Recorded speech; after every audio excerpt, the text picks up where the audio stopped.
अपनी white moonlight एक ऐसा शब्द जो उस आदमी के लिए है जिसे अपने लव इंटरेस्ट पर क्रश होता है कि साथ 3 दिन 3 रात के ट्रिप के बाद पत्नी घर लौटी तो देखा कि उसका पति हमेशा की तरह उससे मिल नहीं रहा था। अपने लव इंटरेस्ट में पूरी तरह खोई हुई उसने उसकी हरकतों को नज़रअंदाज किया और अपनी दर्द करती गर्दन को सहलाते हुए उससे नहाने के लिए कहा। लेकिन उसका पति टस से मस नहीं हुआ और तुरंत टेबल से डिवोर्स पेपर्स उठा लिए, डिवोर्स की मांग करने लगा। अचानक उसकी वाइट मूनलाइट ने उसे बुलाया।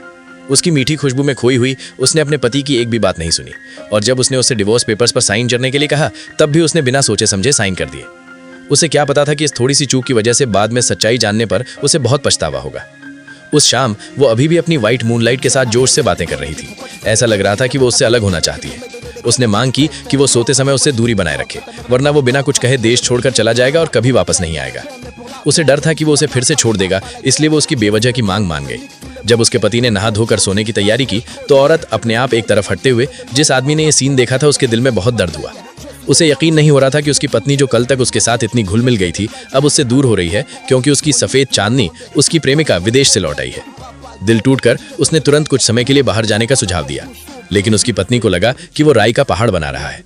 सिर्फ इसलिए कि उसकी सफेद चांदनी वापस आ गई थी और वो खाने के लिए बाहर गई थी, उसका पति छोटी मोटी बातें कर रहा था और बाहर जाना चाहता था।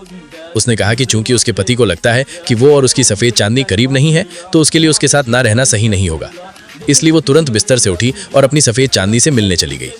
उसी दिन वो आदमी घायल हो गया और अपने घाव का इलाज कराने के लिए हॉस्पिटल गया। अचानक वो हॉस्पिटल में अपनी पत्नी से टकरा गया।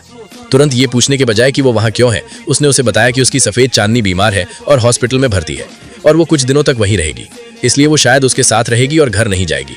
हालांकि पति जो पहले से ही दुखी था उसे इस बात से कोई परवाह नहीं की कि वो अपनी सफेद चांदनी के साथ कितने समय तक रहेगी। वो जानता था कि कुछ ही दिनों में वो अपनी पत्नी के साथ अपनी शादी पूरी तरह से खत्म कर पाएगा।